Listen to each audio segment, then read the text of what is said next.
রাধে রাধে শ্রী রাধারানীর ভোজনালয়ে স্বাগতম। আজকে তৈরি করে দেখাবো তালের ভাপা কেক। এতটাই নরম হয় আর এতটাই সুন্দর হয় যে মুখে দিলেই এগুলো মিলিয়ে যায়।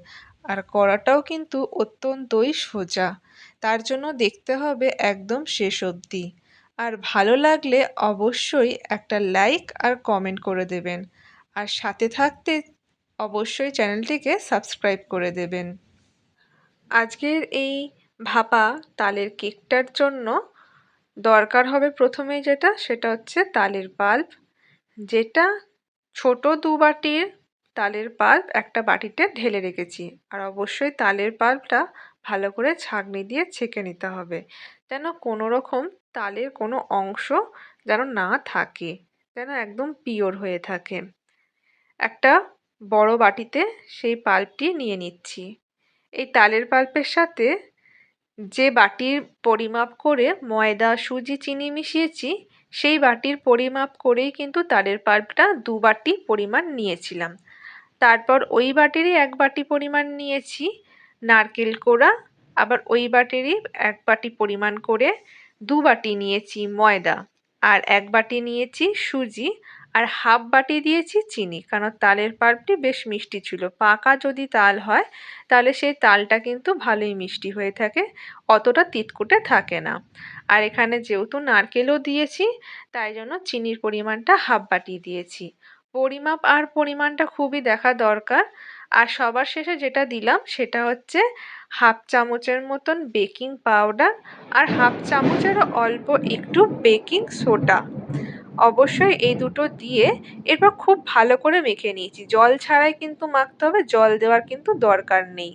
যদি এখানে আপনাদের মাখাটা একটু পাতলা হয়ে যায় তাহলে সেক্ষেত্রে তখন ময়দা দেওয়া যেতে পারে।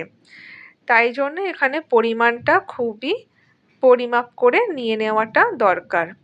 তারপরে এটাকে 15 মিনিট মতন চাপা দিয়ে রেখেছিলাম।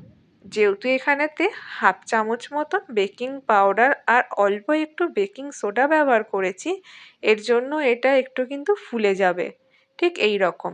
আর তারপর ঢাকনা খুলে এটাকে আরও একবার ভালোভাবে মেখে নিতে হবে।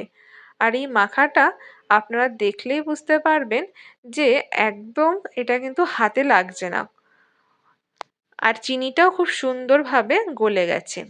তারপর একটা ফুটো ফুটো থালা নিয়েছি, যে থালাটায় স্টিম করতে দেব। সেই থালাটাতে অল্প একটু তেল ছড়িয়ে তালের ওই মাখাটি থেকে একটু একটু হাতে নিয়ে নাড়ুর মতন করে পাকিয়ে দিয়ে দেব। আর হাতে যেহেতু তেল ছিল, আর তেল না দিলেও এগুলো কিন্তু হাতে একদমই লাগছিল না। আর এইগুলো বেক হয়ে যাওয়ার পর, মানে স্টিম হওয়ার পর এতটাই ফুলে যাবে, যার জন্য এগুলো দেওয়ার সময় একটু দূরে দূরে বসাতে হবে। এতটাই সুন্দর এগুলো সফট আর এতটাই স্পঞ্জি হয় যে খেতেও কিন্তু খুব সুন্দর হবে, আর মুখে দিলে তো একদমই মিলিয়ে যাবে। তো এখন এগুলোকে এরকম গোল গোল করে পাকিয়ে পাকিয়ে একটার থেকে একটু দূরে দূরে দিয়ে দিচ্ছি। এবার দিয়ে একটা পাত্রে জল ফুটতে দিয়েই দিয়েছিলাম। সেই জলটা যখন খুব ভালো করে গরম হবে তখন এটার মধ্যে বসিয়ে দেবো, আর গ্যাসের ফ্লেমটা একটু হাইয়ের মধ্যেই রেখে দেবো। মিডিয়াম টু হাইয়ের মধ্যে রাখলেই হবে। আর এটা চাপা দিয়ে দিলাম। 5 মিনিট মতন এটাকে রান্না করতে দিতে হবে। আর 5 মিনিটের পরেই ঢাকনা খুললেই ঠিক দেখতে পাবে এইগুলো এইরকমভাবে ফুলে ফুলে গেছে, আর তুলতেও কিন্তু কোনো অসুবিধা হয় না। এগুলো কিন্তু এখনই গরম আছে, আর এগুলো চামচ দিয়ে তুলতে কোনো অসুবিধাও হচ্ছে না। একবার একটু চামচ দিয়ে একবার নাড়াচাড়া করলেই উঠে আসছে। আর এরপরেও এর মধ্যে কিন্তু বাকিগুলোও হতে দেবো। এগুলোকে তুলে নিয়ে আবার এই ফুটো ফুটো থালাটির মধ্যে অল্প একটু তেল ছড়িয়ে কিংবা তেল ব্রাশ করে নিয়ে আবারও ওই তালের মণ্ড থেকে নাড়ুর মতন করে করে পাকিয়ে পাকিয়ে দিয়ে দেবো। আর অবশ্যই একটু দূরে দূরে দেবেন, ফুলে গিয়ে কতটাই না হয়ে গেছে।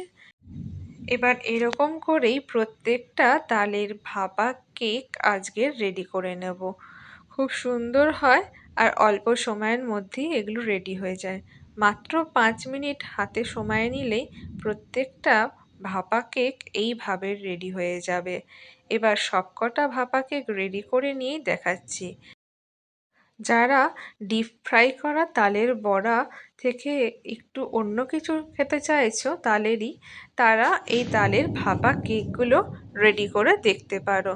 সত্যি এতটাই মজাদার আর এতটাই সফট হয় যে কি বলবো। তো আজকের এই রেসিপিটা ভালো লাগলে অবশ্যই একটা লাইক আর কমেন্ট করে জানিও। আর সাথে আমাদের চ্যানেলটির সাথে থাকতে অবশ্যই চ্যানেলটিকে সাবস্ক্রাইব করে দিও। রাধে রাধে।